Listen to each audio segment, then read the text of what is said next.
चतुर्मुखं काम्भोजवनवंशवधूर्मम मानसे रमतां नित्यं सर्वशुक्ला सरस्वती भाषाया रसनाग्रखेलनजुषशृङ्गारमुद्रा सखी लीला जातिरते सुखेन नियमस्नानाय मेनात्मजे श्रीकामाक्षि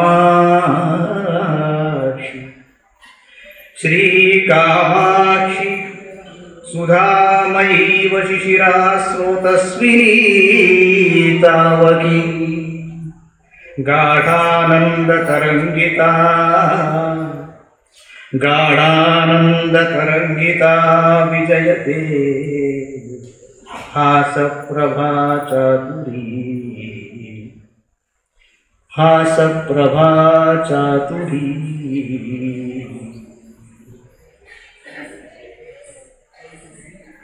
అష్టాచక్ర నవద్వార దేవానాంపూర్ అయోధ్య అన్నట్టు ఈ సాకేతపురిలోకి అడుగు పెడితే అయోధ్యలోకి వచ్చినట్టు ఉంటుంది.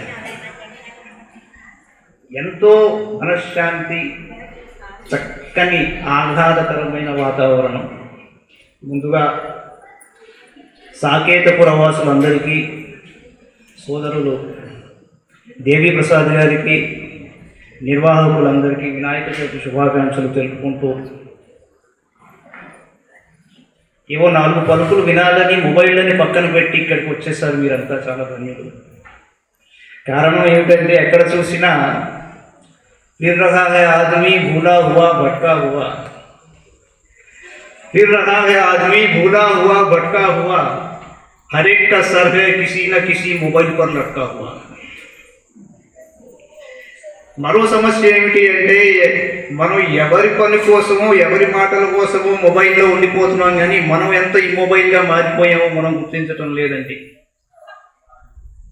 కారణం ఏమిటి అంటే, అయ్యా మన భారతీయ సంప్రదాయం ఏమిటయ్యా అంటే అంతఃకరణ శౌచం, ఆత్మోద్ధరణ, మనలోకి మనం వెళ్ళి తొంగి చూసే ఒక చక్కని వాంగ్మయం మనది. అలా కాకుండా ఇంకొకరి గోడలోకి వెళ్ళిపోయే ఒక ఈ మొబైల్ పరిస్థితి మనల్ని చాలా హీనమైన దుస్థితికి తీసుకొచ్చింది. మొన్న ఎవరో అన్నారు చాలా మంచి మాట, जमाने ने कुछ अजीब सा परोसा है, हमें गुरु से ज़्यादा गूगल पर भरोसा है అన్నాడు. అలాంటి పరిస్థితుల్లో చక్కగా మీరు ఒక ఆలయ ప్రాంగణంలో, అద్భుతమైన ఆలయం ఇది, క్షిప్రప్రసాది గణపతి, ఆయన సమక్షంలో చక్కగా 4 పలుకులు మనం పంచుకుందాం. ముఖ్యంగా ఏమిటంటే ఇక్కడ సంగీతజ్ఞులు ఉన్నారు, ఖచ్చితంగా సంగీతం వచ్చిన వారు ఉంటారు. అయితే ఒక చిన్న పిల్ల ఇక్కడ నృత్యం చేస్తుండగా చూశాను. ఎవరైనా చెబుతారా వాతాపి గణపతిని భజే అన్నది ఏ రాగంలో ఉంటుందండి? ఏమండి, ఎక్కడ? హంసధ్వని. ఎవరండి? ఎస్, హంసధ్వని రాగం. ఒక్కసారి స్వరాలు చెబుతారా?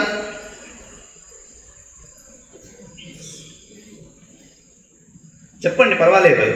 5 స్వరాలదే, సరిగా పని 5. ఎందుకు చెబుతున్నానంటే తెలుగు భాష ఎంత గొప్పది అంటే తెలుగు భాషలో మాట్లాడుతుంటేనే సంగీతం మనకు వచ్చేస్తుంది. విశ్వనాథ సత్యనారాయణ గారు చెప్పిన మాట. సరిగా పని కొద్దిగా పక్కకి గ్యాప్ ఇచ్చి మాట్లాడితే మీరు సరిగా పని. సరిగా మీకు పని కావాలి అంటే గణపతియే, ఇంకొకరు లేరు. ఎందుకయ్యా ఔడవ రాగం 5 స్వరాలు అంటే దీని వెనకాల ఒక ఆంతర్యం ఉన్నదండి. హరాది గురువుగా తోషిత బింబం హంసధ్వని భూషిత హేరంబం అన్నారు. హంసధ్వని భూషిత హేరంబం. మహానుభావులు కృతులు రచించేటప్పుడు ఊరకే సరదాగా ప్రాస కోసం రాశారండి, చాలా గూఢార్థాలు ఉంటాయి. హంసధ్వని భూషిత హేరంబం 5 స్వరాలు. వినాయకుడిదంతా 5తో నడుస్తుంది. ఏమిటయ్యా అంటే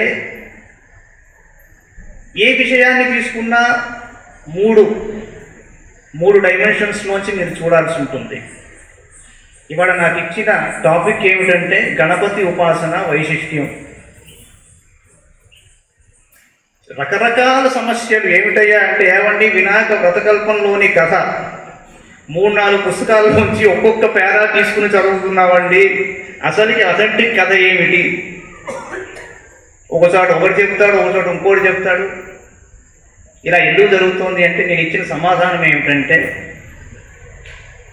నేను ఎవరిని తూలనాడనండి. ఒక విషయం గుర్తుంచుకోండి, మన సంప్రదాయంలో వచ్చిన సమస్య ఏమిటంటే, లౌకికం, అలౌకికం, తాత్వికం అనే 3 డైమెన్షన్స్లోంచి మీరు అర్థం చేసుకుంటే మీకే అర్థమవుతుంది ఏది అథెంటిక్, ఏది ప్రామాణికం, ఏది అప్రామాణికం అన్నది. లౌకికం, అలౌకికం, తాత్వికం. లౌకికం అంటే మీకు కనిపిస్తున్నది ఒక స్వరూపం, ఒక వ్యవహారం, ఒక ఆరాధన, ఒక సాధన మార్గం, ఒక ఉపాసన, ఒక ప్రక్రియ, ఒక వ్రతం, ఒక వ్రతకల్పం, ఒక కథ, ఒక నేపథ్యం దానికి ఉంటుంది. తరతరాలుగా అది మనకి వస్తుంది. అలౌకికము అంటే ఏమిటంటే, మీరు నిత్యం దానిని చక్కగా అనుష్ఠానం చేసి చూసినప్పుడు మీకు కలిగే అనుభవం అన్నది అలౌకికం అండి. వైదిక వాంగ్మయం దానికి ఎప్పుడైతే మీరు ఒక దర్పణంగా తీసుకుని అందులోంచి చూస్తారో మీకు తత్వజ్ఞానం అన్నది మీకు లభిస్తుంది. అంచేత ఆ స్థాయికి వెళ్ళగలిగితేనే మీరు సామాన్యంగా లౌకికంగా కనిపించే ప్రతి విషయానికి అర్థం చెప్పుకోగలుగుతారు, తెలుసుకోగలుగుతారు, మరొకరికి చెప్పగలుగుతారు. అలా కాకుండా ఎవరు ఏది చెప్పినా దానిని స్వీకరిస్తే మీరు కేవలం లౌకికంలోనే ఉంటారు, మీకు చాలా కన్ఫ్యూజన్ ఉంటుంది. ఇది నా సమాధానం. సబ్జెక్ట్కి వస్తే, శివ సంహితలో హఠయోగం గురించి చెప్తున్నప్పుడు ఒక అద్భుతమైన మాట అక్కడ చెప్పారు. అదేమిటయ్యా అంటే, సామాన్యంగా మీరు 2 చేతులు జోడించి నమస్కారం చేసినప్పుడు మీరు ఒక ముద్రని ప్రదర్శిస్తున్నారన్న సంగతి మీకు బహుశా తెలియదేమో. కారణం ఏమిటి అంటే, హస్తం అంటే ఇది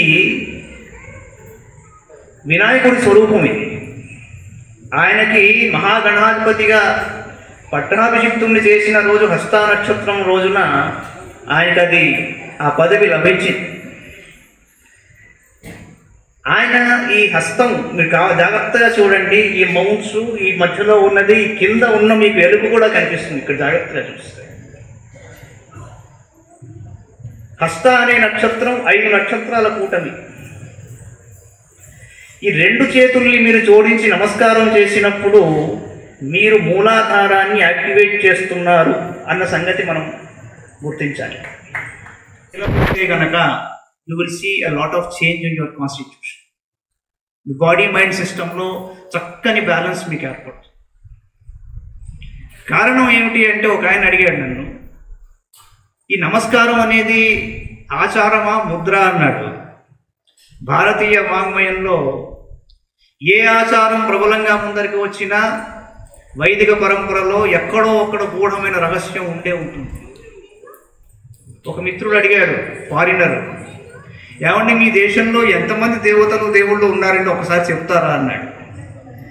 ఏ దేవతని తీసుకున్నా ఈయనే పరమాత్మ అంటాడు, ఈయనే పరబ్రహ్మ అంటాడు, ఆఖరికి ఎవరు పరబ్రహ్మ, హూ ఈజ్ సుప్రీం అన్నాడు. నేను అందరికీ వచ్చే సందేహమే,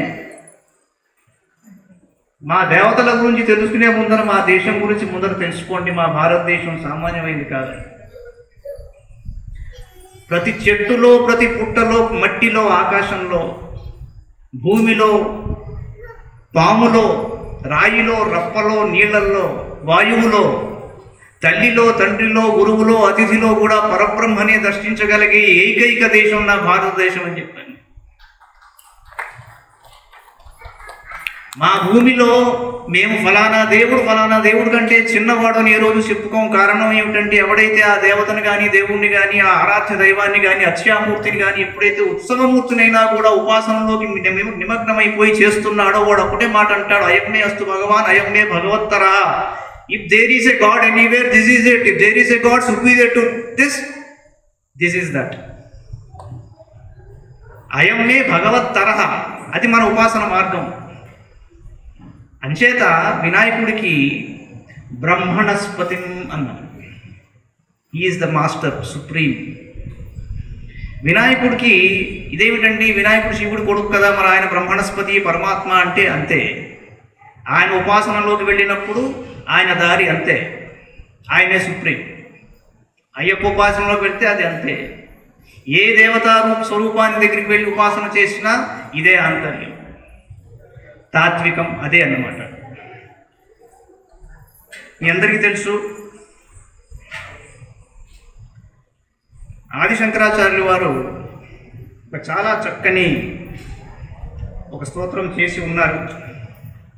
మీ అందరికీ తెలిసిందే, నిత్యం వింటూ ఉంటారు. దాని అర్థాన్ని ఒక్కసారి అవగాహన చేసుకుందాం. ముదాకరాతమోదకం సదా విముక్తి సాధకం కళాధరావతంసకం విలాసి లోకరక్షకం అనాయకైకనాయకం వినాశితే పదైత్యకం నతాశుభాశునాశకం నమామితం వినాయకం. శ్రీ మహాగణపతి ఆనందముతో 2 హస్తములందు మోదకములను ధరించి ఉన్నాడు. ఎల్లవేళలా సాధకులకు ముక్తి నొసగువాడు, చంద్రుని శిరోభూషణముగా ధరించి విలసిల్లువాడు, సర్వలోక రక్షకుడు, అనాథులకు అందరికీ తానొక్కడే ఏకైక నాయకుడైన వాడు, గజాసురుని సంహరించిన వాడు, వినమ్రులైన వారి అశువులను వెంటనే నాశమొందించువాడును అయిన వినాయకుని నేను స్మరించుదును. బాగుంది. ఇది కేవలం శ్లోకానికి అర్థం, భావార్థం. కొద్దిగా అలౌకికంగా వెళితే సదా ముక్తి సాధకం అన్న మాటలో గణేష తాపినీయ ఉపనిషత్తులోంచి తీసుకున్నారు ఆదిశంకరులు. ఏమిటయ్యా గణేష తాపినీయ ఉపనిషత్తులో చెప్పిన మాట అంటే, ఒక ఆయన అడిగేట వినాయకుడిని, స్వామి నీ స్వరూపం ఏంటి విచిత్రంగా ఉంది, ఇలాగా పిల్లవాళ్ళ లేదు, పెద్దవాళ్ళ లేదు, మనిషిలా లేదు, మృగంలా లేదు, ఏమిటి అంటే ఆయన చెప్పాట, అబ్బాయి అలా కాదు, మీరు ఒక్కసారి ధ్యానం చేసి ఏ దేవతనైనా ఒక్కసారి మనసులోకి తెచ్చుకోవాలి అంటే ఆ స్వరూపం అంత తేలిగ్గా మీకు రాదు, కొంత అభ్యాసం చేయాలి అని చెప్పిన మాట ఎంత వాస్తవం అంటే, వినాయకుడి స్వరూపాన్ని ధ్యానం చేయాలి అంటే క్షణం పట్టదు మీకు. కళ్ళు మూసుకుంటే కనిపిస్తాడు ఆయన. ఎవరైనా అవసాన దశలో ఒక్క క్షణమైనా నా స్వరూపాన్ని ధ్యానిస్తే మీకు మరో జన్మ ఉండదని చెప్పాడు వినాయకుడు, ఉపనిషత్తు వాక్యం. ఆ మాట ఇక్కడ చెప్పాడు, సదా ముక్తి సాధకం అన్నాడు. నతేతరాది భీకరం నవోదితార్క భాస్వరం నమస్సురారి నిర్జరం నతాధికాపదుర్ధరం సురేశ్వరం నిధీశ్వరం గజేశ్వరం గణేశ్వరం మహేశ్వరం తమాశ్రయే పరాత్పరం నిరంతరం. శిరస్సు వంచి నమస్కారము చేయని దుర్మదాంధులకు భయం కోల్పోవాడు, అప్పుడే ఉదయించిన భాస్కరుని వలె భాషించునట్టివాడు, సురులు అసురుల చేత నమస్కరింపబడువాడు, భక్తి వినమ్రులైన వారిని ఆపదల నుండి సముద్ధరించువాడు, దేవతలకు ప్రభు అయినవాడు, నిధులకు అధిపతి అయినవాడు, గజేశ్వరుడు, గణాధిపతి, మహేశ్వరుడు, పరాత్పరుడు అయిన వినాయక దేవుని నిరంతరం ఆశ్రయిస్తున్నాను. సమస్త లోక శంకరం నిరస్త దైత్య కుంజరం దరేతరోదరం వరం వరేభవక్త్రమక్షరం కృపాకరం క్షమాకరం ముదాకరం యశస్కరం మనస్కరం నమస్కృతాం నమస్కరోమి భాస్వరం. సమస్త లోకములకు మంగళకరుడు, గజాసుర సంహర్త, అనల్పమైన ఉదరము కలవాడు, సర్వశ్రేష్ఠుడు, గొప్ప గజముఖము కలవాడు, అక్షరుడు, కృపదాల్చువాడు, క్షమాకరుడు, ఆనందమునసగువాడు, కీర్తి ప్రదాత, ఆత్మ సమర్పణ భావంతో మోకరిల్లిన వారికి శుభ సంకల్పములు చేయునట్టి మంచి మనస్సునసగువాడు, నిరంతర ప్రకాశుడును అయిన గణపతి దేవుని నమస్కరింతును. అకించనార్తి మార్జనం చిరంతనోక్తి భాజనం మురారి పూర్వనందనం సురారి గర్భ చర్వణం ప్రపంచనాశభీషణం ధనంజయాదిభూషణం కపోలదానవారణం భజే పురాణవారణం. దరిద్రుల ఆర్తిని తుడిచిపెట్టువాడు, అపౌరుషేయ వేదవాక్కులకు పాత్రమైనవాడు, త్రిపుర సంహారి అయిన ఈశ్వరుని యొక్క జ్యేష్ఠపుత్రుడు, సురారి దేవతలకు శత్రులైన వారి గర్వమును చూర్ణముగా చేసినవాడు, ప్రళయకాలమున భయంకరుడు, అగ్ని మొదలగు దేవగణమునకు భూషణమైనవాడు, కపోలములందు జాలువారుచున్న మదజలము గల గజాననుడు అయిన పురాణవారణం అంటే సృష్టికి పూర్వం నుండి ఉన్న గజమును భక్తి నిర్భర హృదయముతో సేవిస్తున్నాను. గజము అన్న పదానికి బ్రహ్మ అని కూడా అర్థం ఉన్నదండి. నితాంతకాంతదంతకాంతిమంతకాంతకాత్మజం అచింత్య రూపమంతహీనమంతరాయ కృంతనం హృదంతరే నిరంతరం వసంతమేవ యోగినాం తమేకదంతమేవ తం విచింతయామి సంతతం. మిక్కిలి కమనీయమైన దంతకాంతి గలవాడు, కాలకాలుడు అయిన శివుని పుత్రుడు, అచింత్య రూపుడు, రూపరహితుడు, సగుణుడు, నిర్గుణుడు. ఇది గణేశ పురాణంలో ఉన్న విషయం. అంతమున్నది లేనివాడు, నిశ్రేయసమునకు భంగము కలిగించు, విఘ్నములను నాశమొందించువాడు, యోగుల హృదయాంతరమున నిరంతరము నివసించువాడు, ఆ ఏకదంతునే సతతము చక్కగా చింతనం చేస్తున్నానంటాడు. ఇది సామాన్యమైన స్తోత్రం కాదండి. మహాగణేశ పంచరత్న మాదరేణ యోన్మహం ప్రజల్పతి భవాతకే హృది స్మరన్ గణేశ్వరం అరోగతామదోషతాం సుసాహితీం సుపుత్రతాం సమాహితాయ నష్టభూతి రవ్యుపైతి సోచిరాత్ అంటాడు. ఫలశ్రుతిలో ఏ భక్తుడైతే ప్రాతకాలమున గణేశ్వరుని హృదయ పుండరీకము నుండి స్మరించి ప్రతిదినము ఈ మహాగణేశ పంచరత్న స్తోత్రమును ఆదరపూర్వకంగా పఠించును, అతడు అచిరకాలముననే ఆరోగ్యమును, దోషరాహిత్యమును, మంచి సాహితీ సౌరభమును పొందుతాడు. సుపుత్రత్వమును బడయును, దీర్ఘాయుష్మంతుడై అణిమాది అష్టైశ్వర్య సిద్ధిని బడయును అన్నాడు. వినాయకుని వ్రతకల్పంలో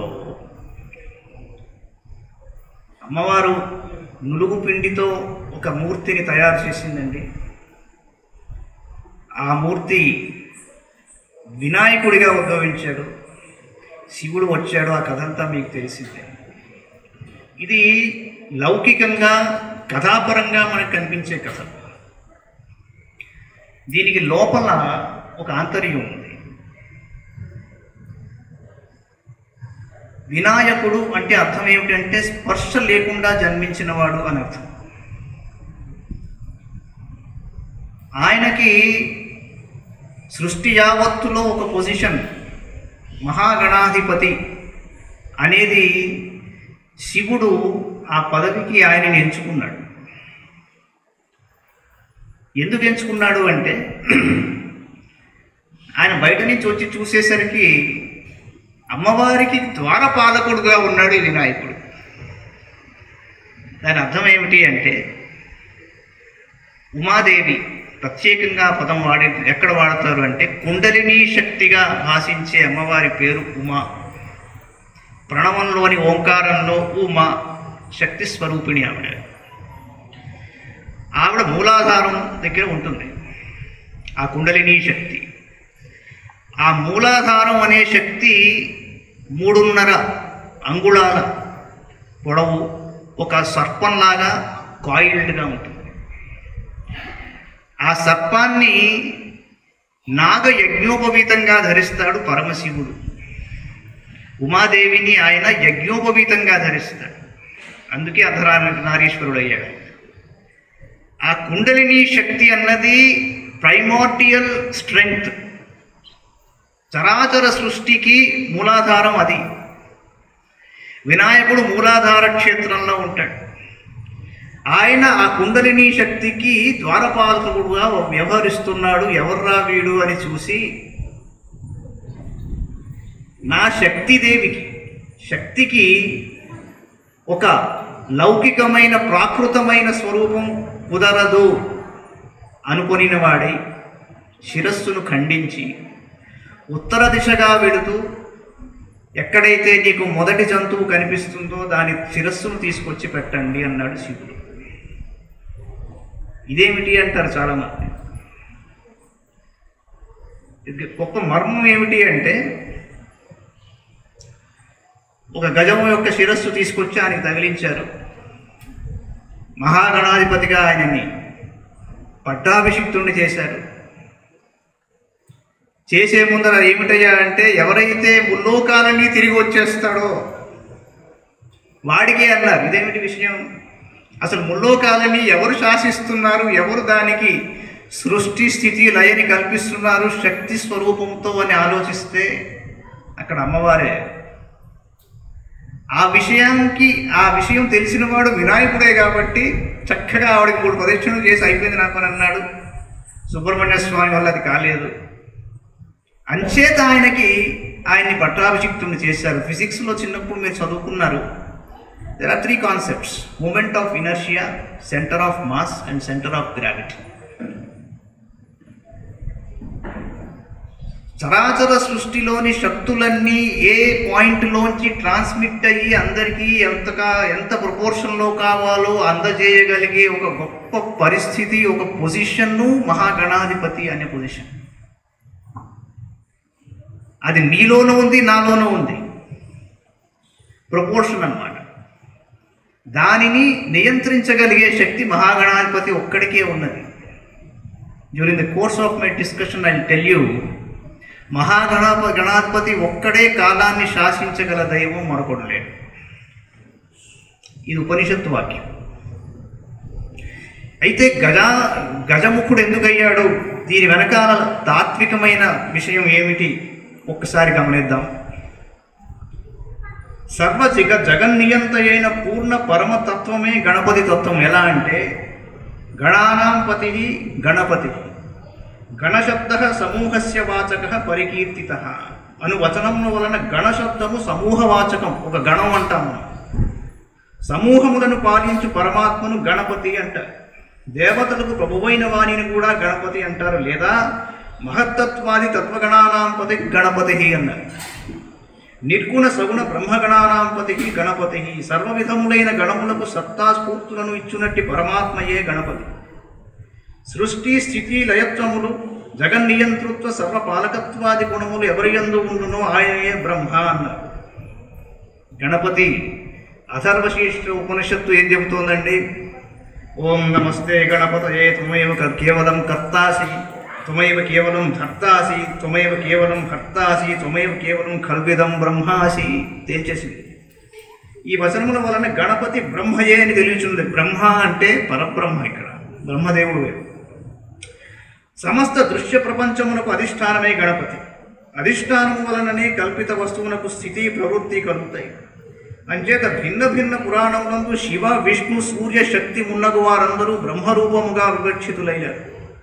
బ్రహ్మతత్వము ఒకటే అయినప్పుడు ఆ తత్వము యొక్క నానా రూపములు భిన్న భిన్నములుగా పురాణములు ఎలా పేర్కొంటున్నాయి అనే శంక కలుగుతుంది.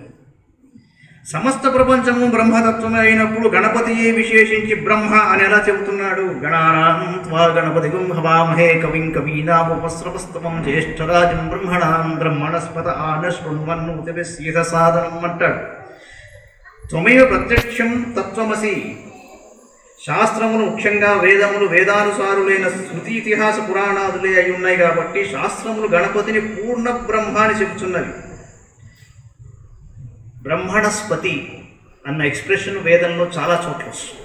అది వినాయకుడికే చెందింది. అలాగే నర గజ స్వరూప సామంజన్యము గణపతి రూపమందు కలదు. త్వం అనే పదార్థము నరస్వరూపము, తత్ పదార్థము గజస్వరూపము. తత్వమసి అని మీరు విన్నారు. అసి పదార్థమందు ఈ త్వం పదార్థమైన నరరూపమునకు తత్ పదార్థమైన గజరూపమునకు రెంటికిని గణపతి రూపమైన అసి పదార్థమందు సమన్వయం ఉన్నది. శాస్త్రాలలో నరపదము చేత ప్రణవాత్మకమైన సోపాధిక బ్రహ్మ ప్రతిపాదించబడ్డాడు. నరా జ్ఞాతాని తత్వాని నరానీతి విదుర్బుధ. గజ శబ్దార్థము శాస్త్రమునందు ఎలా చెప్పారంటే, అసలు గజం అంటే ఏమిటయ్యా అంటే, సమాధిన యోగినో గచ్చంతి యత్ర ఇతి గహ. సమాధి ద్వారా యోగులు ముందరికి వెళ్ళే దానిని గహ అన్నారు. యస్మాత్ బింబ ప్రతిబింబవత్తయా ప్రణవాత్మకం జగజ్జాయతే ఇది జహ. చాలా చాలా ప్రధానమైన అంశం ఇది.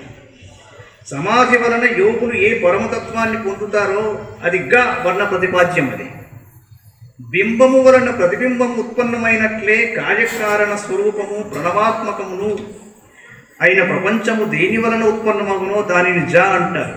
అంచేత ఏకశబ్దాత్మిక మాయా తస్యాహ సర్వసముద్భవం దంతస్తత్తాధరస్తత్ర మాయావాచక ఉచ్యతే. అంచేత గణేశుడు ఏకదంతుడు. ఏకశబ్దము మాయాబోధకము, దంతశబ్దము మాయిక బోధకము. గణపతి యందు మాయా మాయిక సంయోగము వలన గణపతి ఏకదంతుడని వ్యవహరింపబడును. ఎందుకు? గణపతి క్షిప్రప్రసాది, తొందరగా ఇచ్చేస్తున్నాడు ఆయన. ఎందుకు ఇస్తున్నాడు అలాగా?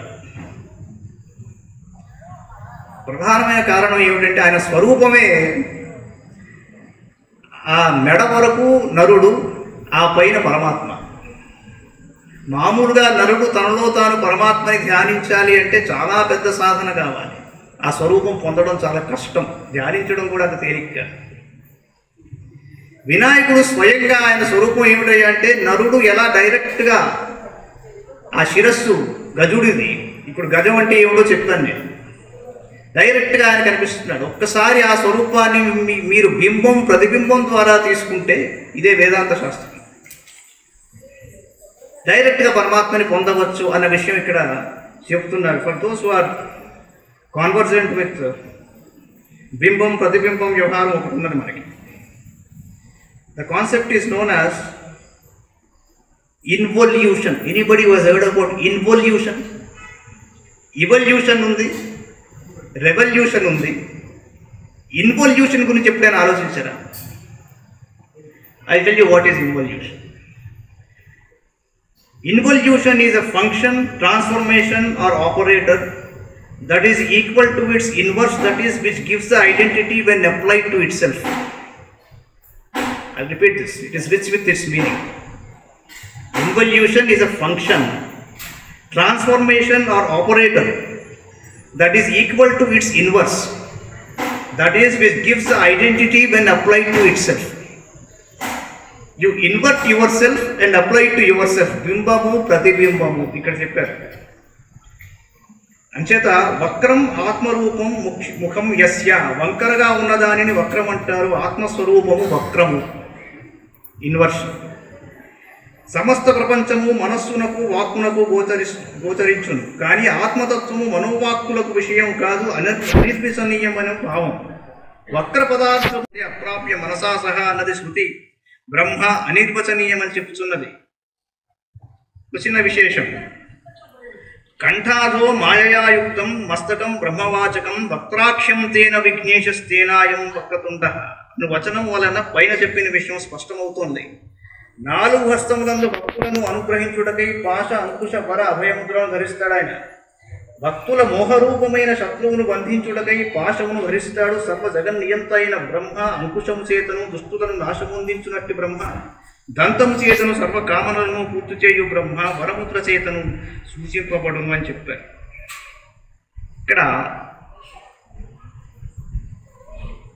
ఎలుక వాహనం ఏమిటండి అని అడుగుతారు చాలా.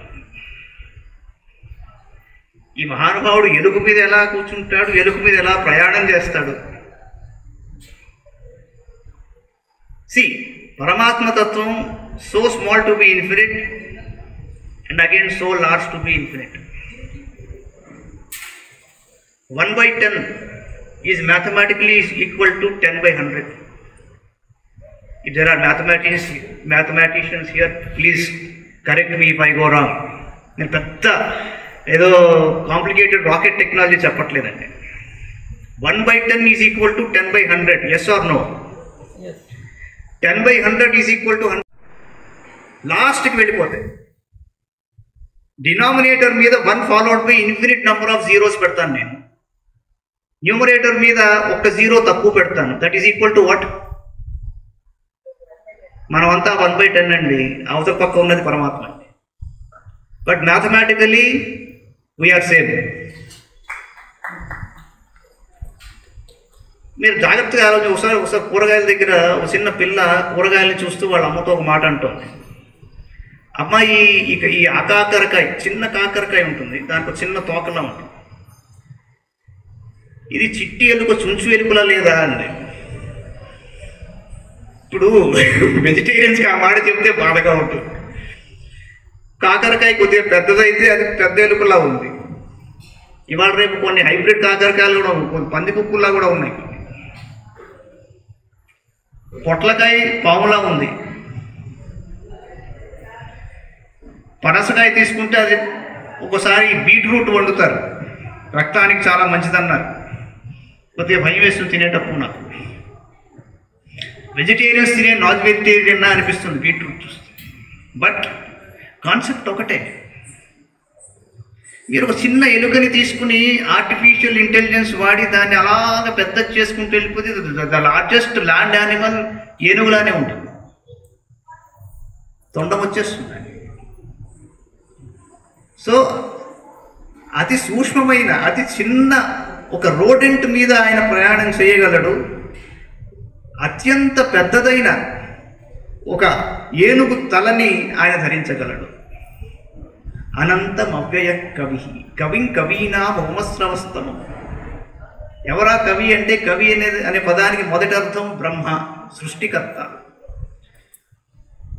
He who is creating is కవి. అది ఎలా క్రియేట్ చేయగలుగుతున్నాడయ్యా అంటే అనంతం అవ్యయ కవి, మధ్యలో అవ్యయం అనే పదం వాడాడు, ఇన్ఎక్స్పెండబుల్, అనంతం. Unless you are ever expanding on both sides and still you are at the centre, you cannot create. అది పరమాత్మ తత్వం. అంచేత మీరు తన్నే జగతి తదే జగతి అన్న ఉపనిషత్తు వాక్యంలో చాలా దగ్గరగా ఉన్నట్టు ఉంటాడు. అత్యతిష్ట దశాంగుళం, కనీసం 10 అంగుళాల దూరంగానే ఉంటాడు నీకు పొమ్మన్నాడు. మీరు ఎంత ఆయన దగ్గరికి వెళ్తుంటే అంత దూరంగా అంత పెద్దదవుతూ కనిపిస్తాడు. అది పరమాత్మ తత్వం. అంచేదంటే మూషిక వాహనం అంటే కావాలని ఎంచుకుని అతి చిన్నదైన దానికి అతి పెద్దదైన దానికి మధ్యలో ఉన్న సెంటర్లో నేను ఉన్నానయ్యా అని చెప్తున్నాడు ఆయన. తస్యోదరాత్సముత్పన్నం నానా విశ్వం న సంశయ. ఆయన ఉదరంలోంచి నామరూపాత్మకమైన సమస్త ప్రపంచము ఉదరము నుండియే ఉత్పన్నమైనదని తెలుస్తోంది మనకి. అంచేత ఎప్పుడైతే మహాగణాధిపతిగా ఆయన నియమించారో దాని ముందు ఆయన పరీక్ష నెగ్గినప్పుడు ప్రదక్షిణ చేసి ఆయన సాష్టాంగం పట్టాడు. సాష్టాంగం పడేటప్పుడు జరుగుతుంది ఏంటయ్యా అంటే, మీరు 2 చేతులు తల ముందర పెట్టి 2 కాళ్ళు కూడా కలపాలి. అదే సాష్టాంగ ప్రణామం అవుతుంది. ఊరకే నమాజ్ చేసినప్పుడు తల వచ్చినట్టు చేయడం సాష్టాంగం కాదు. అది చేయబోతున్నప్పుడు గణపతికి పాపం బొచ్చ మీద ఆయన పొరలినప్పుడు 2 కాళ్ళు పైకి లేచాయి. ఆ దృశ్యాన్ని చూసి చంద్రుడు నవ్వాడు. నవ్వొచ్చింది. సాధారణమే, సహజమే. ఎందుకంటే ఈయన ఆకారం ఏమిటో ముందర అర్థం కావట్లేదు. ఆ నవ్వగానే ఆయన కోపం వచ్చి ఆయన శపించాడు. అపనిందల పాలు అవుతావయ్యా ఎవరైతే నేను చూస్తాడో. మరి దానికి అమెండ్మెంట్ ఆవిడ ఇచ్చారు, పెద్ద ఆవిడ ఇచ్చింది. అలా కాదు ఆయన, చంద్రుని చూడకుండా ఎవరు ఉంటారు? ఈ వినాయక చవితి రోజున, భాద్రపద శుద్ధ చవితి రోజున ఎవరైతే నీ వ్రతాన్ని ఆచరించి నిన్ను సంతుష్టులు చేసుకుంటారో వాళ్ళకి ఆ అపవాదు ఉండదు అని చెప్పారు. ఆశ్చర్యం ఏమిటంటే శ్రావణ మాసంలోని కృష్ణాష్టమి తరువాత వినాయక చవితి, తరువాత అమ్మవారు శరదృతువులో నవరాత్రుల్లో మనకి ఈ ఆర్డర్ చూడండి. ఆదిశక్తి కుండలిని శక్తిగా చెప్పుకున్నాం ఇంతాక. ఆవిడికి ద్వారం చూపించేవాడు వినాయకుడు. బ్రహ్మ వైవర్త పురాణంలో శ్రీకృష్ణుడిని వినాయకుడుగానే వర్ణించారు. ఇంకో చిన్న ఆశ్చర్యకరమైన విషయం, శ్రీకృష్ణుడికి అమ్మవారికి అద్భుతమైన అన్వయం ఉంటుంది. మహాభారత యుద్ధంలో శ్రీకృష్ణుడు అర్జునుడిని ముందర యుద్ధం ప్రారంభమయ్యే ముందర దిగి అలా వెళ్ళి అమ్మవారిని స్తోత్రం చేసి రావయ్యా అంటాడు. ఏమిటి అంటే ఇదంతా తత్వం ఒకటే. మీకు కనిపించేది భిన్న స్వరూపాలలో, స్తోత్రాలలో, రకరకాల వర్ణనలో పేరుగా కనిపిస్తుంది. కానీ గణానాం త్వా గణపతికిం హవామహే కవిం కవీనాం ఉపస్రవస్తవం జ్యేష్ఠరాజం బ్రహ్మణాం బ్రహ్మణస్పత ఆనశృణ్వన్నూతివి సీద సాధనం. ఇంత తొలుతు నేను ప్రస్తావించాను.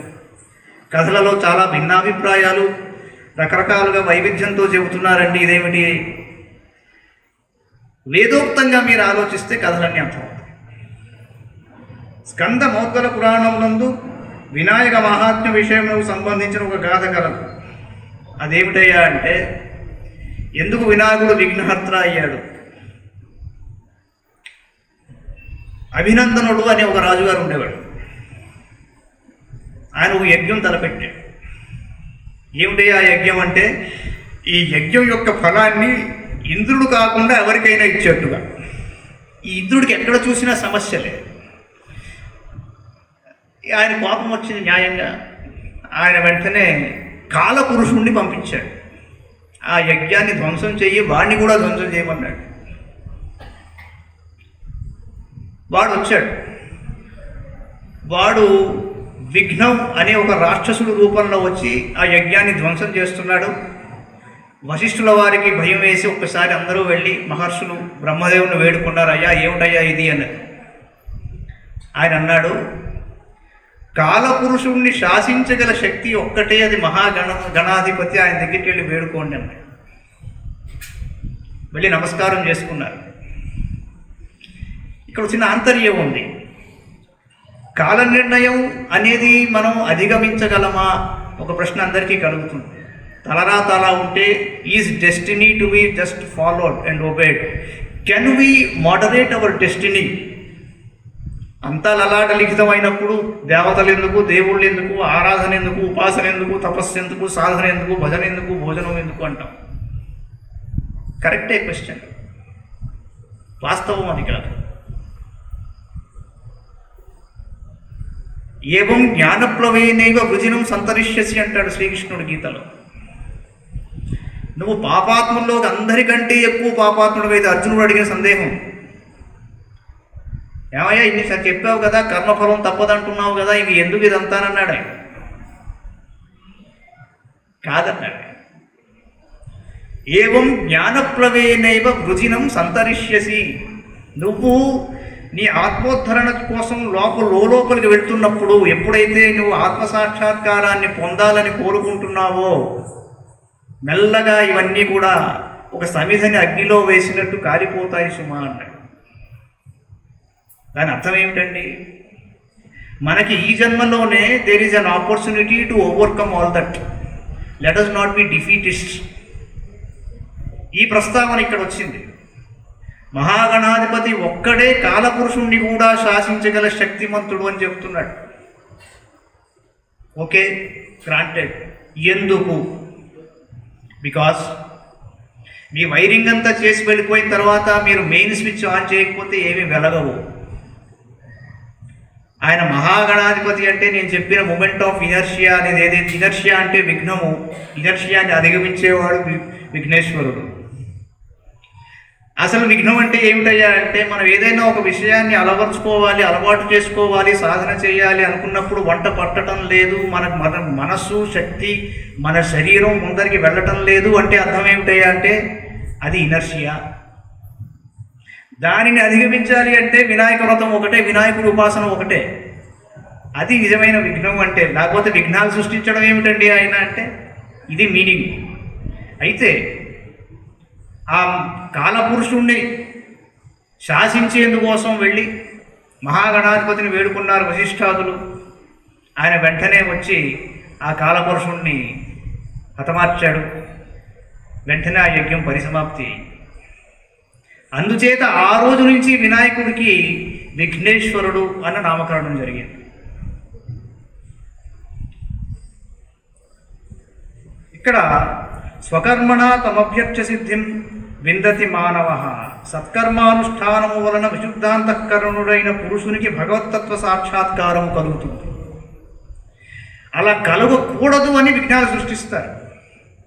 దానికి కాలస్వరూపుడైన విఘ్నాసురుడు అభినందనుడు అని పేరు గల రాజును చంపి అదృశ్య రూపముతో సత్కర్మను నాశనం చేసేవాడు. అప్పుడు బ్రహ్మ యొక్క ఆదేశానుసారం వారు గణపతిని స్తుతిస్తే గణపతికి తక్క ఏ దేవతకును కాలనాశనము చేయగల సామర్థ్యం లేదని తేల్చారు. అంచేత గణపతి పూజ, గణపతి స్మరణము లేకుండా ఏ సత్కర్మ జరిగినను దాని యందు తప్పక విఘ్నము కలుగుతూ ఉంటుంది అన్నది శాస్త్రం. అందుకే ముందర మనం వరసిద్ధి వినాయకుడిని, పశువు వినాయకుడిని పెట్టి పూజించి ఆయనకు ఉద్వాసన చెప్పిన తరువాత మహాగణాధిపతిని ధ్యానం చేస్తున్నాం. అలాగా గణేష పురాణంలో త్రిపుర సంహార సమయమున గణపతి స్మరణం చేయబడని చెప్తుంది. గణేష తాపిని ఇలా చెప్తుంది, ఓం గణేశం వై బ్రహ్మదత్ విద్యాద్యదిదం కించ సర్వం భూతం భవ్యం సర్వమిత్యాచక్షతే. పూర్ణ పరబ్రహ్మయైన పరమాత్మయే నిర్గుణత్వ విఘ్న వినాశకత్వాది గుణ గణ విశిష్టుడు గజవదనాది అవయవమూర్తిధరుడు శ్రీ గణేశుడు అయి ఉన్నాడు. భాగవతంలోని దశమస్కంధంలో వచ్చే కథ జాంబవతి సత్రాజిత్తు కథ. ఇదేమిటండి, ఆయనకు అపవాదం ఏమిటి? ఇంత ఒక మాట వచ్చింది, బింబం ప్రతిబింబం. ఆయన పాపం సూటిగా చూడలా చదురుండి ప్రతిబింబం చూశాడు పాలు పితుకుతూ. కొందరు అడుగుతారు, శ్రీకృష్ణ పరమాత్మ పాలు పితకడం ఏమిటండి, ఇది ఎక్కడ కావాలండి? సరే, ఆయన మహానుభావుడు పరమాత్మ. కానీ జ్యోతిష శాస్త్రపరంగా ఒక విషయం చెప్తారు. శ్రీకృష్ణుడి జాతకం, ఆయనకి అష్టమంలో కుజుడు, శుక్రుడు, శని ముగ్గురున్నారండి. కేవలం శాస్త్ర విషయమే కానీ పరమాత్మకి జాతకంతో పని ఉండదు. శుక్రుడు, శని, కుజుడు అష్టమంలో ఉన్నారు ఆయనకి. శుక్రుడు అష్టమంలో ఉంటే మీకు తెలియదు ఏముందండి, విలాస పురుషుడు అండి, మహానుభావుడు. కుజుడు అష్టమంలో ఉంటే he will be a witness to bloody battles, he will be standing there and seeing a great battle. శని కూడా అష్టమంలో ఉన్నాడు అంటే పుట్టినప్పటి నుంచి విపరీతమైన బాధ్యత, మినయల్ జాబ్స్, పాలు పితకడం, గోవుల్ని కడగడం లాంటివి తప్పదు. ఎంతటి రాజాదిరాజైనా కూడా అష్టమంలో ఎవరికైనా శని ఉన్నాడయ్యా అంటే కొన్ని చాలా దారుణమైన పనులు చేయాలి, అయిష్టంగానైనా చేయాల్సిందే, ఇంకొకరి బాధ్యతను వాడు నిర్వర్తించాల్సిందే. ఇంకొక చిన్న సమస్య ఉంది. శ్రీకృష్ణుడికి ఏ రోజు రాజ్యాభిషేకం జరగల, మకుడం లేని మహారాజు. That is denied to him. Of course అటువంటి ఆయన పాలు పితుకుతున్నప్పుడు ప్రతిబింబాన్ని చూసి ఆ కథంతా మీరు చూశారు. ఆఖరికి సొంత అన్నగారైన బలరాముడే ఆయన్ని అనుమానించాడు. తప్పదండి. శివుడికి ఏకాదశ రుద్రుల్లో మహాదేవుడు అనే రుద్రుడు సంకల్ప స్వరూపంలో చంద్రలోకంలో ఉంటాడు. చంద్రుడు మనకి కాలాన్ని సూచించే ఒక గ్రహం. కాల నిర్ణయం చంద్రుడి బట్టి జరుగుతూ ఉంటుంది. ఎవరైతే సంకల్పం చేస్తూ ఉంటారో మహావిష్ణుయాజ్ఞానం అని చెప్పుకుంటాం, అలాగే తన్మేమన శివ సంకల్పం వస్తుందని చెప్తాం. చంద్రుడు ఎప్పుడైతే నవ్వాడో అపకీర్తి మాట ఎక్కడైతే వచ్చిందో, ఎందుకని అంటే మీరు కాలాన్ని సూచించే చంద్రుడే గనక కాలపురుషుణ్ణే సంహరించగల మహాగణాధిపతిని చూసి నవ్వాడు అంటే మరి అపచారమే కదా. అందుకు ఆ విషయం అక్కడ వచ్చింది. సో శ్రీకృష్ణుడు సత్రాజిత్తుడు చెప్పిన మాట పెద్ద గొప్ప విషయమేం కాదు. ఆయన ఏమన్నాడంటే, అబ్బాయి అలా కాదు, నీ దగ్గర గొప్ప మణి వచ్చింది, సమంతకమణి సంపాదించావు, చాలా బాగుంది, అది ఎవరి దగ్గర ఉండాలి? ఇప్పుడు ఒక రాజ్యంలో తమిళనాడులో భయంకరమైన సమంతకమణి ఓడిపెట్టేసుకుని అరుణాచల్ ప్రదేశ్లో ఓడిపెట్టేసుకుంటే ఈ రాజ్యం ఎలా వెళ్తారు మోదీ గారు? ఫైనల్గా everything should get concentrated with the king. ఆయన పబ్లిక్ డిస్ట్రిబ్యూషన్ సిస్టంలోకి వెళ్తాడు. ఆ మాట చెప్పి వదిలేశాడు. ఆయన వల్ల ఈయన ఈర్ష్య చెందాడు అన్నాడు, వెళ్ళిపోయాడు. ఆ కథ అంతా జరిగేది. ఇక్కడ చిన్న అన్వయం ఏమిటంటే, మహాగణాధిపతి కూడా చరాచర సృష్టిలో ఏ పొజిషన్లో కూర్చున్నాడయ్యా అంటే అన్ని శక్తులని కూడా సమన్వయపరిచి సమంగా డిస్ట్రిబ్యూట్ చేసి ఒక పొజిషన్ ఆయనది, మహాగణాధిపత్యం. దానిని పురస్కరించుకునే శ్రీకృష్ణుడు సత్రాజిత్తుకి ఈ మాట చెప్పాడు. జరగల. సమర్థుడు కాబట్టి వెళ్ళాడు, సంహరించాడు, మొత్తం అంతా చేశాడు, జాంబవతిని తెచ్చుకున్నాడు, సత్యభామని వివాహం చేసుకున్నాడు. అందుచేత ఈ శ్రీకృష్ణుడి కథ, ఈ అధ్యాయాన్ని, భాగవంతంలోని అధ్యాయాన్ని మన వాళ్ళు ఈ వినాయక వ్రతకల్పంలో కథగా చెప్పుకుంటున్నారు. ఇక్కడ ఒక చిన్న విషయం మీ అందరికీ చాలా సవినయంగా మనవి చేసుకుంటున్నాను. చిన్నప్పటి నుంచి, ఊహ తెలిసినప్పటి నుంచి మనందరం వినాయక వ్రత కథ చెప్పుకుంటున్నాం. నాకు తెలిసి నా వ్యక్తిగత అనుభవం ఏమిటి అంటే, ఆ వ్రత కథలో ఆ రోజుల్లో మా నాన్నగారు చదివినా లేకపోతే ఇంకెవరు చదివినా మేము వింటున్నా కూడా మరుగుజ్జు అన్న పదం కథలో లేదు. అది ఇటీవల వచ్చేసింది ఆ కథల్లో. ఇది చాలామంది చాలా కాన్షియస్గా, సిస్టమాటిక్గా మన దేవతలనే, మన కథలనే కించపరిచే విధంగా అందులోకి జోడించేసి మన చేతే తప్పులు చేయిస్తున్న వర్గం ఒకటి ఉన్నది. భరత భూమి మీదే ఉంది. ఇప్పుడు చాలా కాలంగా చేస్తున్నారు వాళ్ళు. ఆత్మబలంతో, ఆత్మస్థైర్యంతో లౌకికం, అలౌకికం, తాత్వికం అనే డైమెన్షన్స్ని వాడుకుని ఏది సత్యము, ఏది నిత్యము దానినే మీరు గ్రహించవలసిన అవసరం ఉంది. ధైర్యంగా చెప్పాలి అది కాదు ఇది అని. మరి ఎందుకు వచ్చింది మరుగుజ్జు మాట అంటే, పురాణాలలో 32 గణపతుల స్వరూపాలు చెప్పారు. వాటిల్లో ఒకడు మరుగుజ్జు. ఆయన ఆ స్వరూపంలో ఎందుకు ఉంటాడు అంటే, ఆ విధంగా ఉన్న వాళ్ళకి, బలహీనులకి ఆయన ఆశీర్వదించే వాళ్ళని పునర్జన్మ ఇచ్చే ఒక స్వరూపం ఆయన. వినాయక వ్రతకథలో వచ్చిన ఆయన ఆ మరుగుజ్జు కాడండి, బ్రహ్మణస్పతి ఆయన. Please stand clarified about that. చాలామంది కూడా ఆ మరుగుజ్జు అన్న పదాన్ని వినాయక వ్రతకల్పంలో చెప్పేస్తున్నారు.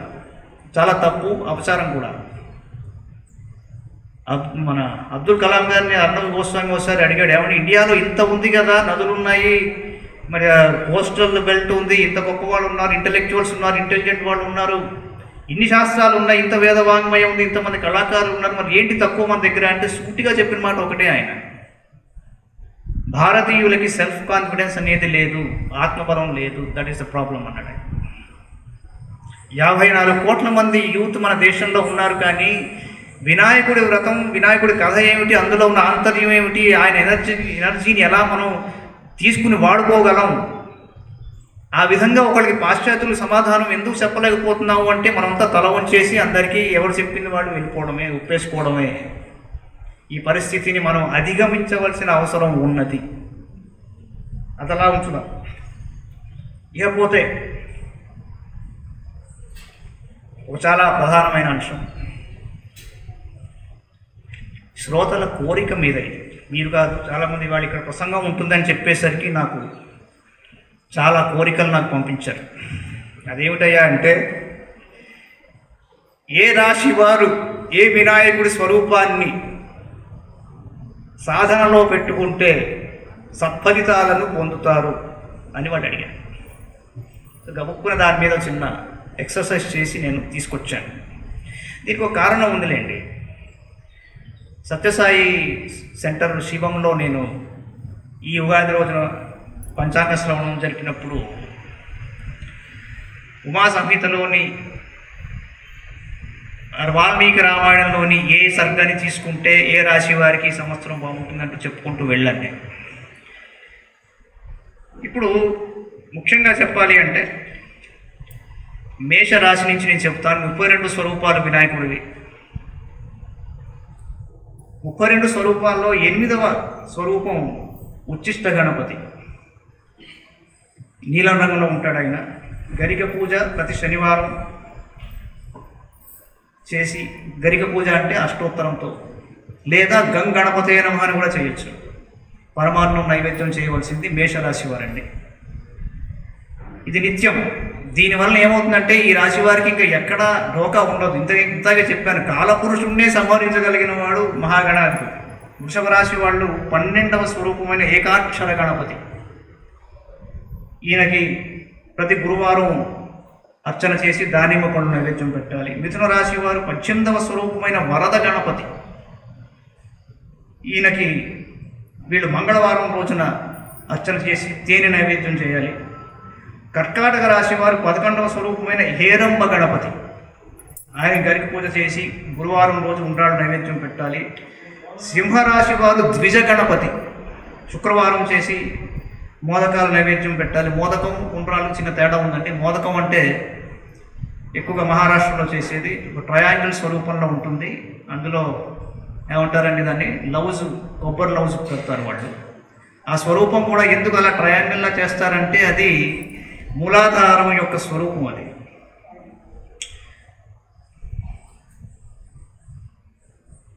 కన్యరాశి వారు 9వ స్వరూపమైన విఘ్న గణపతి. ప్రతి మంగళవారం ఆ స్వరూపాన్ని, మీరు ఈ స్వరూపాలు మీకు దొరుకుతాయండి, బయట నెట్లోనూ దొరుకుతాయి. ఒక పటం పెట్టుకునైనా కూడా మోదకం మీరు నైవేద్యం పెట్టాలి. కన్యరాశి వారు పానకం నైవేద్యం నివేదించాలి వాళ్ళు. తులారాశి వారు 24వ స్వరూపమైన ఉద్దండ గణపతి.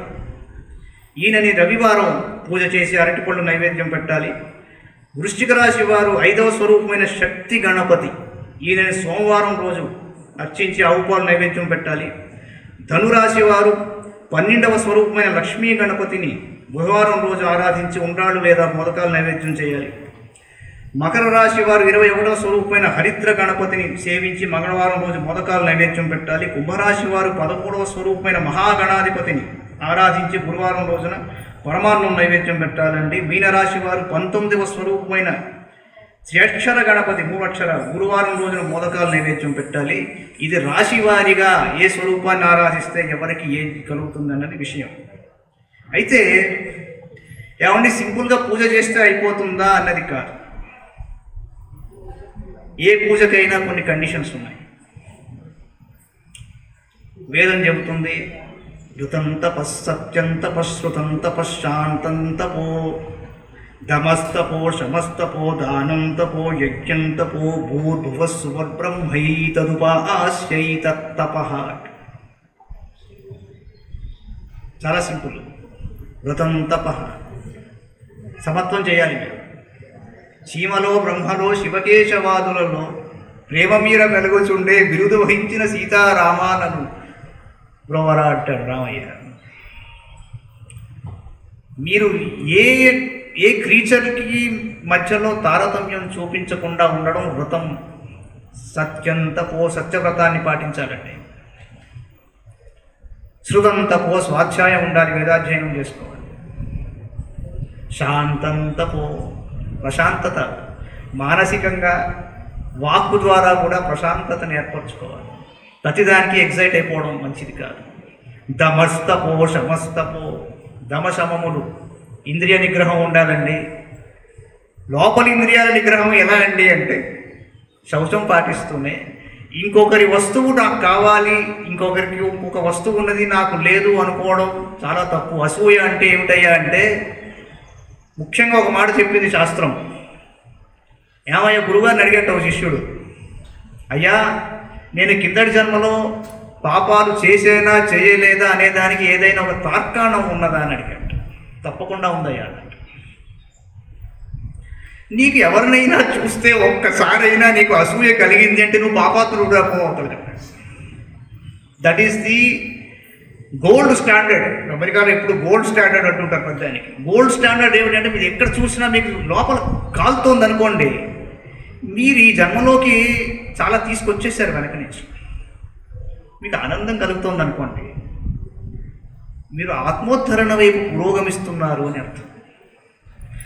అలా ఉన్న వాళ్ళకి పూజలు ఫలించవు. అందుకే చెప్పాడు దమస్తపో తమస్తపో దానంతపో. ఇదేమిటండి?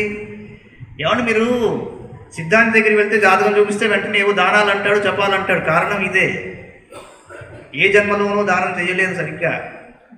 గ్రహాలు ఏమి చెయ్యవు. మనలోని నిగ్రహం కోసం మనం కొన్ని చెయ్యాలి. దానంతపో యజ్ఞంతపో యజనం, ఇవ్వడమే. ఇదన్న మమ, మన సంప్రదాయం మొత్తం అగ్నయే ఇదం న మమ, ఇది నాది కాదు అని ఓరల్గా చెప్పి మరీ అగ్నికి పోయిస్తున్నాం. అలా అనుకుంటా వేయరు. దానంతపో ఇదన్నమాట. భూర్భువస్సువర్బ్రహ్మై తదువా ఆశ్యై తత్తపః. ఏ ఆరాధనైనా కూడా వ్యాహుతులతో లేకుండా లేదు కాబట్టి ఈ కండిషన్స్లో కనీసం 1% అయినా మీరు పాటిస్తూ ఏదైనా కనుక ఆరాధనలోకి వెళితే ఇప్పుడు నేను చెప్పిన స్వరూపాలకి మీకు కాలపురుషుని వల్ల సమస్య ఉండదు. ఇది శాస్త్రం. అది అలా ఉంచండి. చివరగా ఇది కూడా కొద్దిగా ప్రజల కోరిక మీద. ఇప్పుడున్న సమస్యలు అనేకాలు, బాధలు భయాలు. మనిషికి వినాయకుడికి సిద్ధి బుద్ధి అటు ఇటు ఎలా ఉంటాయో మనిషికి బాధలు భయాలు అటు ఇటు ఉంటాయి.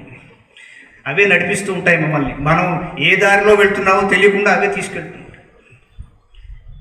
ముఖ్యంగా ఇవాళ నేనే కాదు, ఏ అస్ట్రాలజర్ అయినా అతని దగ్గరికి వచ్చే కేసెస్లో మెజారిటీ కేసెస్ ఏమిటో చూసుకుని ఒక విషయానికి వస్తాడు, ఒక నిష్కర్షకు వస్తాడు. సమాజంలో ఏం జరుగుతోంది ఇవాళ అనేదానికి మొట్టమొదటి మాట వచ్చింది ఏమిటయ్యా అంటే మా దగ్గరికి వివాహం.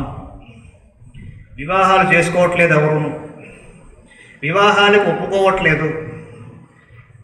కొద్దిగా ప్రాకృతమైన భాషలో చెప్పాలంటే అందరికీ గొంతెమ్మ కోరికలు ఎక్కువగా ఉన్నాయి.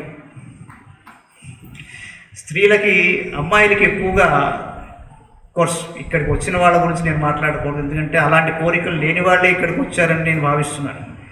లేకపోతే ఇంకో 2 కోరికలు ఎక్కువ ఉన్నాయో నాకు తెలియదు. రావణాసురుడు పాపం వాడి వల్ల చావు కాదు, వీడి వల్ల రావు కాదు అన్నీ చెప్పి ఇద్దరిని మర్చిపోయాడు, నరుల్ని వానరుల్ని. కానీ వాళ్ళ అమ్మాయిలు ఏం మర్చిపోవట్లేదండి. అన్నీ ఇంక్లూడ్ చేసేసి అడిగేస్తున్నారు. బ్రహ్మదేవుడు కూడా షట్టర్ వేసి షాప్ క్లోజ్ చేసేసాడని అనుమానం. వివాహాలు ఆలస్యం అవుతున్నాయి. మధ్యలో అమెరికా ఆస్పెక్ట్ వచ్చేసింది మధ్యలో. అంచేత కొలతల వలన కలతలు ఏర్పడుతున్నాయి. ఇది సమాజంలో ఉన్న ఒక వ్యవహారం. ఏంటండి మీరు ఇవన్నీ మొదలుపెట్టారు వినాయకుడి గురించి మాట్లాడుతూ అంటే కారణం ఏమిటి అంటే, ఒక ప్రజా వేదిక అనేది మనకి ఉత్సవాల్లోనే దొరుకుతుంది. అక్కడే సమస్యలకి ఏ విధంగా మీరు ముందరికి వెళ్ళాలని చెప్పగలిగే అవకాశం అవసరం కూడా ఏర్పడుతుంది. అంతకు మించి నేను నా పండిత ప్రకర్షని ప్రదర్శించేందుకు ఇక్కడ లేను. నేను మొదటిది వివాహం విషయంలో మీకు మహాగణాధిపతి కనుక తొందరగా మీకు సత్వరంగా ఒక చక్కని సమాధానం ఇవ్వాలి. మీరు ఇంటికి వెళ్ళగానే ఇంటి దగ్గర ఒక మంచి మెయిల్ ఉండాలి, ఫలానా పెళ్లి కొడుకో ఫలానా పెళ్లి కూతురో రెడీగా ఉండాలి అంటే ఈ 32 గణపతుల్లోని 20వ స్వరూపం ఎవరో కాదండి, ఆయన క్షిప్రప్రసాద గణపతి. మీరున్నది అక్కడే. ఈ స్వామివారికి గరిక పూజతో 7 శుక్రవారాలు చేసి ఏదైనా మధురాన్ని నైవేద్యం పెట్టండి. ఖచ్చితంగా మీ ఇంట్లో వివాహం సమస్య తీరిపోతుంది. అమ్మాయి అయినా అబ్బాయి అయినా కూడా క్షిప్రప్రసాద గణపతి సాక్షిగా నేను చెప్తున్నాను ఈ మాట. కాబట్టి ఇది దైవానుగ్రహమే అని మీరు అనుకోవాలి. రెండవది సంతానం. ఇదో పెద్ద సమస్యగా మారింది. సంతానం కోరుకోవటం లేదు చాలా జంటలు. వాళ్ళు కోరుకునే వాళ్ళకి పుణ్యకాలం దాటిపోతాం. సామరస్యం లేదు. ఏమండి, మనం భారతీయులం. వేదం యొక్క సాఫల్యం యజ్ఞం అన్నాడు, వివాహం యొక్క సాఫల్యం సంతానం అన్నాడు. వివాహం ఎందుకు చేసుకుంటున్నారు? అది మర్చిపోతున్నారు. ప్రజోత్పత్తి ఎలా జరగాలి? దీనికి 23వ స్వరూపం సృష్టి గణపతి. భగవంతుడు ఎంత కరుణామయుడంటే ప్రతి అవసరానికి ఒక స్వరూపాన్ని తీసుకున్నాడు ఆయన. ఈ సృష్టి గణపతిని 5 వారాలు గురువారాలు గరిక పూజ చేసి ఉండ్రాళ్ళు నివేదన చేస్తే సంతానం ప్రాప్తిస్తుంది. మూడవది చాలా బాధగా చెప్తున్నాను, ట్రబుల్డ్ మ్యారేజెస్. వివాహం అనే ఒక బంధాన్ని ఏమంటే విడాకులు, డైవోర్స్ అనే పదం తెలుగులో లేదు, నాకు తెలిసి చాలా భాషల్లో లేదు ఇండియాలో. It is a totally western concept. విడాకులు అనేది 2 ఆకులు విడదీయడం సృష్టించారు పదాన్ని, కానీ తెలుగు భాషలో డైవోర్స్కి ఏమీ ట్రాన్స్లేషన్ లేదండి. ఒకసారి వివాహం జరిగితే అగ్నిసాక్షిగా ఇది దైవ ప్రమాణం. అర్థోవా ఏష ఆత్మన యత్పత్ని అంటారు. మంగళసూత్రం ధరింపజేసే ముందర చెప్పే మంత్రం అది. అర్థోవా ఏష ఆత్మన యత్పత్ని. శరీరం కాదండి, ఆత్మలోని సగభాగం పత్ని. ఆ మంత్రం వింటూ తాడి కట్టించుకుంటూ కెమెరా వాడి వైపు చూస్తుంటే ఏం తెలుస్తుందండి? ఇది సమస్య. అగ్ని సాక్షిగా మీరు ఎప్పుడైతే వివాహం ఆచరిస్తున్నారో, అగ్ని సాక్షిగా మీరు ఆ మంత్రాలకి అర్థం తెలియకుండా మీరు విచ్చలవిడిగా గనక మీ ప్రవర్తన ఉంటే అగ్ని ఊరుకోడండి. ఆయన వేసే శిక్షయే ఈ సమస్య, ట్రబుల్డ్ మ్యారేజెస్. మీరు ఎందుకు ఆయన్ని పిలుస్తున్నారు? అగ్నిని ఆహ్వానించి ఆయన సాక్షిగా చెప్తున్నారు ఈ మంత్రాలు, ఆ ప్రమాణాలన్నీ చేస్తున్నారు, ఆ తర్వాత ఉల్లంఘించేస్తున్నారు. ఎవరు పిలవమన్నారు అగ్నిని? ఎవరు చేయమన్నారు? If you cannot follow that, why do invite him? Why are inviting trouble? అలా చేయని వాళ్ళు సుఖంగా ఉన్నారు. దయచేసి నా మనం ఏమిటి అంటే, ఆడపెళ్లి వారైనా మగపెళ్లి వారైనా ఈ దిక్కుమాలిన సంప్రదాయం, ఈ మెహందీలు, ఈ సంగీతులు ఇవన్నీ పక్కన పెట్టండి. నేను నిష్ఠూరంగానే చెప్తాను, దిక్కుమాలినవి అవి, మన సంప్రదాయం కాదు. ఇతర సంప్రదాయాల్లో మీరు గమనించి చూసి ఉంటారు, పొరపాటుగా కూడా పెళ్లి కూతురు ఎవరికి కనిపించదు. ఆ మతానికి చెందిన వారు వచ్చి పురుషులు మన అమ్మాయిలకి కన్యలకి పారాణి పెడుతున్నారు వాళ్ళు. Is it acceptable? How dare they do that? Because you are permitting it. మానండి ఇవన్నీ కూడా బెడిసి కొట్టే వ్యవహారాలు. పెద్దవాళ్ళు పాపం ముసలివాళ్ళు లైన్ కడుతుంటే వాళ్ళు అక్షతలు వేసే లోపల కింద పడిపోతారేమో అని భయం వేసి నేను నిలబడుతున్నాను అక్కడ పట్టుకోవడానికి వాళ్ళని. ఇది ఎక్కడ సంప్రదాయం అండి?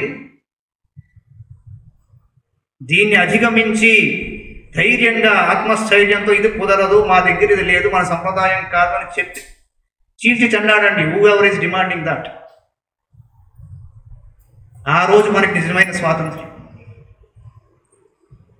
ఈ ట్రబుల్డ్ మ్యారేజ్కి 8వ స్వరూపమైన ఉచ్చిష్ట గణపతిని శనివారం రోజున 8 శనివారాలు గరిక పూజతో పరమాన్నం నివేదిస్తే కనుక కాస్త సద్బుద్ధి ప్రాప్తి కలిగి తిరిగి కలుసుకునే అవకాశం ఉంది. 4వది జాబు, ఎంప్లాయ్మెంటు. కొంతమందికి పనిగండం అంటారు. ఒక ఉద్యోగంలోకి వెళ్ళగానే వెంటనే ఇంకో ఉద్యోగం, ఆ తర్వాత కాసేపు రెస్ట్, 6 నెలలు కుంభకర్ణుడు అలా పడుకున్నప్పుడు మళ్ళీ లేచాక మళ్ళీ కాసేపు అట్లా. ఒకరి జాతకం నేను కామెడీగా చెప్తాను మీకు. నేను ఆ మహానుభావుడు పాపం ఏ కంపెనీలోకి అడుగుపెట్టి ఒక్కరోజు పనిచేస్తాడో ఆ కంపెనీ నెక్స్ట్ డే మూసుకుపోతుంది. 20 కంపెనీలు మారాడు పాపం, 20 కంపెనీలు మూసాడు. ఇదేమిటంటే సమస్య, పనిగండం అనేది దశమ స్థానాన్ని 9, 10, 2 స్థానాల్ని పరిశీలించి చెబుతాడు జ్యోతిష్కుడు. ఉద్యోగంలో నికరం లేకపోవడం, స్టెబిలిటీ లేకపోవడం,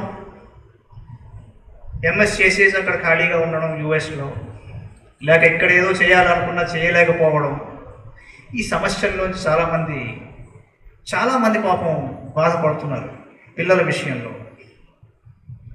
దీనికి పెద్దగా మీరేం బాధపడక్కర్లేదండి. 7వ స్వరూపమైన సిద్ధి గణపతిని ఇంట్లో పెట్టుకుని 11 గురువారాలు అర్చన చేసి పండు నివేదన చేయండి. ఖచ్చితంగా మీరు విజయవంతులుగా బయటకు వస్తారు. ఒక ఉద్యోగంలో నికరం లేకపోవడం అనేది కూడా ఒక సమస్య. దానికి 16వ స్వరూపమైన ఊర్ధ్వ గణపతిని పూజించి 21 మంగళవారాలు చేయాలి. గరిక పూజతో పాటు పండు నైవేద్యం చేయాలి. ఇప్పుడు అతి ప్రధానమైన సమస్య ఒకటి, అందరూ బాధ్యులే దీని నుంచి, డిప్రెషన్. ఏమిటయ్యా ఈ డిప్రెషన్ అంటే, మొన్న ఎక్కడో ఇంటర్వ్యూలో చెప్పాల్సి వచ్చింది.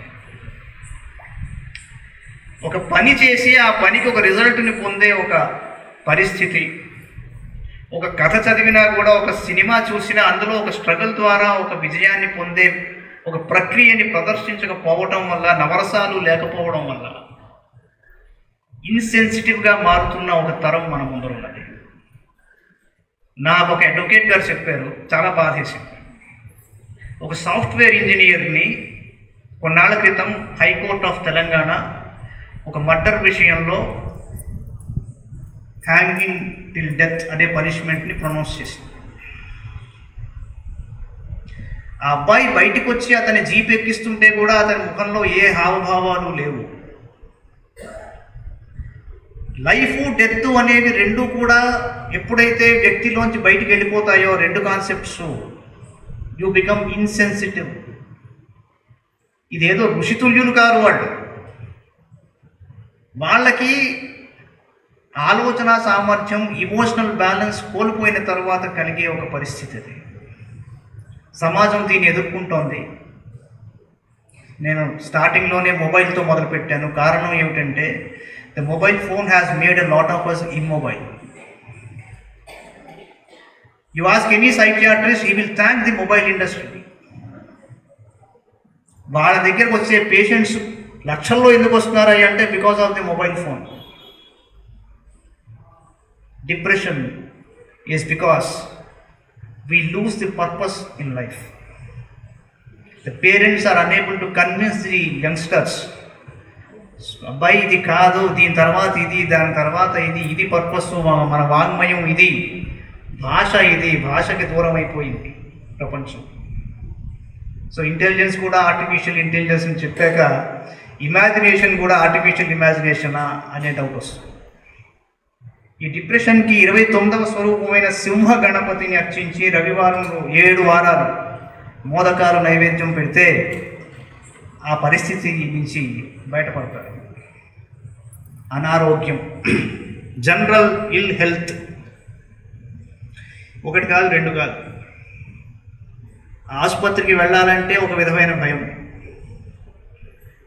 ఒకే సమస్యకి 3 రకాల డయాగ్నోసిస్లు కనిపిస్తున్నాయి. 31వ స్వరూపం దుర్గా గణపతి.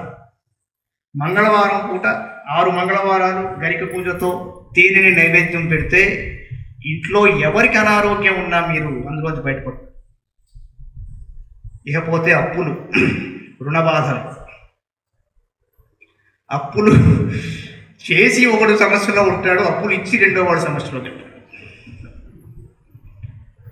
ఈ రుణబాధలకి సూటిగా ఉంది ఒక స్వరూపం. ఆయన పేరే విమోచన గణపతి. 25వ స్వరూపం. 3 మంగళవారాలు, 6 శుక్రవారాలు, 8 శనివారాలు. ఆయన రిపీట్ దిస్: 3 మంగళవారాలు, 6 శుక్రవారాలు, 8 శనివారాలు గరిక పూజ చేసి ఆవు పాలు నైవేద్యం పెట్టాలి. ఏదైనా స్పెషల్ టాస్క్ ఉందనుకోండి, ప్రత్యేకమైన ఒక పని చెయ్యాలి, దాంట్లో విజయాన్ని పొందాలి అంటే 30వ స్వరూపం యోగ గణపతి. మీకు ఈ స్వరూపాలు లేపాక్షిలో కానీ ఇంకా సదర్న్ బెల్ట్కి వెళ్తుంటే మీకు దొరుకుతాయి ఈ స్వరూపాలు. అంటే మీకు విగ్రహం కొనాలి అంటే, లేదంటే మీరు నెట్లోంచి డౌన్లోడ్ చేసుకుని దాన్ని లామినేట్ చేసుకోవచ్చు. గురువారం రోజున 21 గురువారాలు గరిక పూజ చేసి మోదకాలు నివేదించిన మీకు స్పెషల్ టాస్క్ ఫుల్ఫిల్ అవుతుంది. ఇక లేదండి ఇలా ప్రత్యేకంగా కాదు, అన్ని రకాల సమస్యలు నాలోనే ఉన్నాయి, నాకే ఉన్నాయి అనుకునేవాడు ఉన్నారు. ఎందుకంటే చాలా చోట్ల ఏం చూస్తామంటే సమస్య తర్వాత సమస్య, అది ఒక చైన్ రియాక్షన్, ఒక మన సీమటపాకాల లడి వేసినట్టే. ఏ సమస్య నుంచి స్టార్ట్ అయిందో తెలియదు, అది కూడా మర్చిపోయి ఉంటారు. అన్ని రకాల సమస్యలు ఉంటే చివరికి ఏం చెప్పారు అంటే 32వ స్వరూపమైన సంకటహర గణపతి ఆయన పేరు. 5 మంగళవారాలు గరిక పూజ చేసి ఏదైనా ఫలం నివేదిస్తే చాలు. చివరగా మార్కెటింగ్ చేసే వాటికి సక్సెస్ పొందాలి అంటే న్యాయ మార్గంలో ఢుండి గణపతి అనే 26వ స్వరూపాన్ని ఆరాధించి 7 శుక్రవారాలు గరిక పూజ చేసి అరటిపండు నివేదిస్తే కనుక ఖచ్చితంగా మార్కెటింగ్ వాళ్ళు రాణించగలరు. ఇది ఏమిటి అంటే అస్ట్రాలాజికల్గా ఎంచుకున్న కొన్ని విషయాలు. స్టార్టింగ్లోనే నేను హంసధ్వని రాగం గురించి చెప్పాను. హంసధ్వని రాగం సంగీతజ్ఞులు మీకు చెప్తారు సర్వరోగ నివారిణి. మీరు ఒక్కసారైనా ఆ రాగం యొక్క ఆలాపనని వింటే ఏ రోజైనా, ప్రతిరోజు కూడా, పడుకునే ముందైనా ఉదయమైనా కూడా మీలో ఏ రోగమైనా కూడా పూర్తిగా మాయమైపోతున్నది అవుతున్నది అన్నది నేను చెప్పగలను. But I'm doing music therapy and I found those results. చివరగా ఒక ఎగ్జాంపుల్ చెప్పి ముగిస్తాను. నేను హంసధ్వని రాగాన్ని నేను ఒక రకమైన తాళంతో మేళవించి అస్ట్రాలాజికల్గా హార్మోనల్ ఇంబ్యాలెన్స్ ఎలా ఉంటుంది అనేది మేము డెడ్యూస్ చేస్తాం కాబట్టి దానికి సంబంధించి ఆ రాగాన్ని నేను ఒక మ్యూజిక్ యూట్యూబ్లో పెడితే నాకు తెలియకుండా అది వైజాగ్లో ఒక నర్సింగ్ హోమ్లో ఒక గైనకాలజిస్ట్ దాన్ని వాడింది. ఆవిడ క్యారింగ్ మదర్స్, ఇప్పుడు డెలివరీ అయిపోయిన తర్వాత ఈ కాలంలో ఉన్న సమస్య ఏమిటి అంటే చాలామంది అమ్మాయిలకి, స్త్రీలకి బ్రెస్ట్ మిల్క్ జనరేట్ కావటం లేదు, స్ట్రెస్ఫుల్ లైఫ్ వల్ల. ఈ మ్యూజిక్ విన్న వాళ్ళకి 2 రోజుల్లో they observe that milk was being generated. ఇది హంసధ్వని రాగం. మహాగణాధిపతి ఎంత గొప్పవాడు అంటే ఆయన సూటిగా ప్రకృతితో ముడిపడి ఉన్నాడు. 21 పత్రాల వాటి విశేషాలు, వాటి గుణగణాలు చెప్పుకుంటూ పోతే మీకు రాత్రంతా అయిపోతుంది. డైరెక్ట్గా ఎనర్జీ పాయింటే ఆయన తలుచుకుంటే చాలు, he will do it. So ఈ హంసధ్వని రాగం హార్మోనల్ ఇంబ్యాలెన్స్ని ఫస్ట్ సాల్వ్ చేస్తుందండి. ఇలాగా శ్రీ మహాగణాధిపతిని యథాశక్తి ఉపాసన చేయవారు, యోగ సాధన చేసేవారు, తపస్సాచరించేవారు, పూజ చేసేవారు, స్మరణ చేసేవారు, స్తోత్రం చేసేవారు, తెలిసో తెలియకో వాళ్ళు మూలాధారాన్ని యాక్టివేట్ చేస్తున్నారన్నది సారాంశం. అంచేత ఈరోజు చాలా ఆనందంగా ఉంది.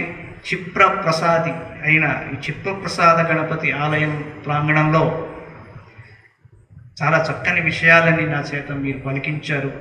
నన్ను ఇక్కడికి ఆహ్వానించిన వారందరికీ శిరస్సు వంచి నమస్కారం చేసుకుంటూ, ఇది నా అదృష్టం, ఈశ్వరానుగ్రహం అని నేను భావిస్తూ సదా మీ సేవలో ఉంటానని చెప్తూ ఈ అందరి దగ్గర సెలవు తీసుకుంటున్నాను. స్వస్తి ప్రజాభ్య పరిపాలయంతాం న్యాయేన మార్గేణ మహిమహీషాః గోబ్రాహ్మణేభ్యో శుభమస్తు నిత్యం లోకాః సమస్తాః సుఖినో భవంతు. జై బోలో శ్రీ గణేష్ మహారాజ్ की జై బోలో శ్రీ మహాగణాధిపతి की జై బోలో శ్రీ క్షిప్ర ప్రసాది గణపతి की స్వస్తి. చాలా మంచి విషయాలు చెప్పారు. యాక్చువల్లీ మన దగ్గర ఈ గణపతి పూజ అనేది బాలగంగాధర తిలక్ గారు ఆయన ప్రవేశపెట్టారు ఆయన టైంలో. అంటే ఇండైరెక్ట్ గా వాళ్ళకి తెలిసేమో ఇంత శక్తి తత్వం ఉంది అని. అంతమంది గణపతి పూజ మన హిందూ ధర్మంలో అన్ని కులాల వాళ్ళు అంతమంది చేస్తున్నారు అంటే తెలియకుండానే మూలాధారం యాక్టివేట్ అవుతుంది అని ఇప్పుడు మాకు అర్థమైంది సార్. మేము ఇంకా అది రిలీజియస్ గానే ఆలోచించాము, కానీ చాలా ఇంత ఇది ఉంది. సో శ్రీపతి శర్మ గారికి సాలువతో సత్కరించవలసిందిగా మా గోపీనాథ్ గారిని కోరుతున్నాను.